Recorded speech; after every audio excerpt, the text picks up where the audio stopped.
This is the deadliest animal in the world. Mosquitoes kill hundreds of thousands of people each year. The most vulnerable people, children, pregnant women. No other bite kills more humans or makes more of us sick.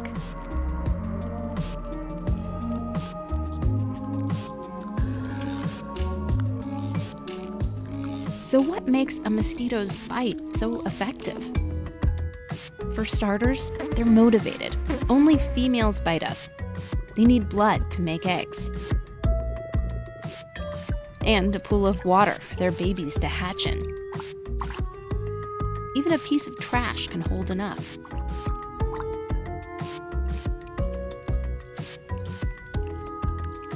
At first glance, it looks simple, this mosquito digging her proboscis into us. But the tools she's using here are sophisticated. First, a protective sheath retracts. See it bending back? If you look at a mosquito's head under a microscope, you can see what that sheath protects. And inside there are 6 needles. 2 of them have tiny teeth. She uses those to saw through the skin. They're so sharp, you can barely feel her pushing. These other 2 needles hold the tissues apart while she works. From under the skin, you can see her probing, looking for a blood vessel. Receptors on the tip of one of her other needles pick up on chemicals that our blood vessels exude naturally and guide her to it. Then she uses this same needle like a straw.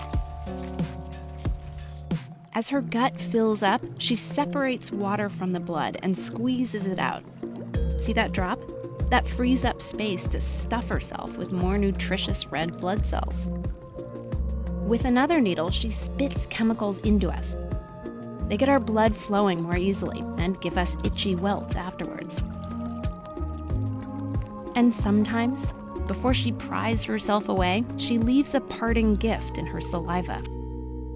A virus or a parasite that can sicken or kill us. There's nothing in it for her. The viruses and parasites are just hitching a ride. But this is what makes mortal enemies out of us and mosquitoes. They take our blood. Sometimes we take theirs. But often not soon enough.